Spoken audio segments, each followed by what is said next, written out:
The self. The self is the embodiment of all the desires, all the cravings, all the urges in a human being that push you away from the will of God, that pushes you contrary to what God wants you. The flesh is what St. Paul mentions in Galatians chapter 5 as the indulgences of the flesh. He mentions them: sexual immorality, greed, idolatry, all of them. That is the flesh. I told you before Adam and Eve could eat the forbidden fruit, remember that the devil did not pluck the fruit and gave to them. Did he pluck the fruit? No. What he did to them was to sell the flesh to them. He gave birth to carnality in them. And then they began to desire what they were seeing before but did not take notice. For as long as that desire was not there, they passed the fruit all the time. They didn't touch it until the devil sold the flesh or the self or carnality to them. And that is the seat of all things. The flesh. If you don't kill it, you are in trouble. That is the devil's greatest ally, the flesh. The flesh is also the seat of fear. The flesh is the seat of doubt. The flesh is the seat of anxiety. And every other thing that bedevils us. So if you have not conquered the self, your kingship is in trouble. Remember, you are a king. St. Paul says, I think in 1 Corinthians 9, he says, I subject my body to discipline. Some, this will say punishment.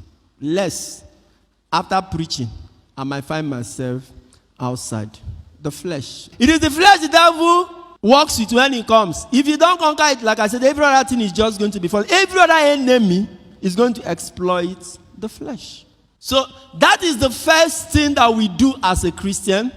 Or that is what we're expected to do as we grow as Christians. To put to death, as St. Paul would say, the desires of the flesh. So Jesus conquered the self.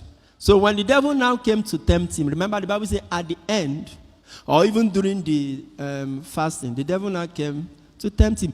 If you conquer the self or the flesh, no matter how much the devil tempts you, you will hardly fall. It is the flesh at work that a man will have a pretty wife at home, completely pretty from hair to toe, they will say. And yet you'll be messing with the house girl that doesn't even know how to use roll-on. And then you'll be wondering, what is going on? You look at her. There is no comma. You know, God created some people without comma. Some of us, he created with comma. After creating the head, he put comma. But some people like that. And this man is married to this woman, only for you to discover that he's also messing with somebody in our normality you consider a lower. It is the flesh. Oh, the flesh is at work in Romans 7. St. Paul says, the good I want to do, I see myself not doing it. But the evil I don't want to do, I see myself doing.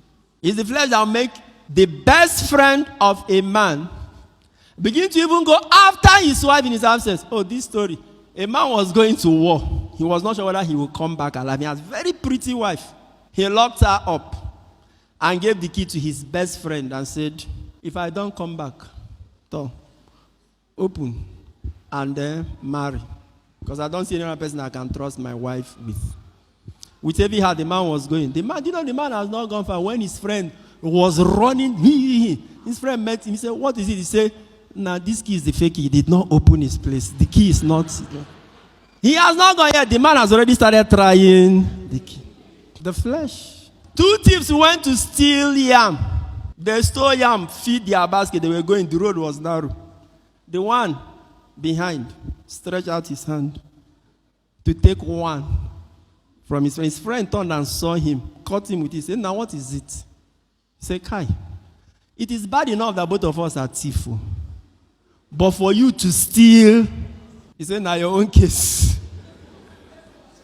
To watch full videos and get notifications for new ones, please subscribe to my YouTube channel.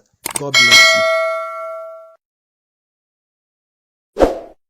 Sign up with the largest community of Catholics online. Meet new friends, chat, post pictures and videos, make and receive audios and video calls, interact with lots of priests and religions. Download the app from Google Play Store.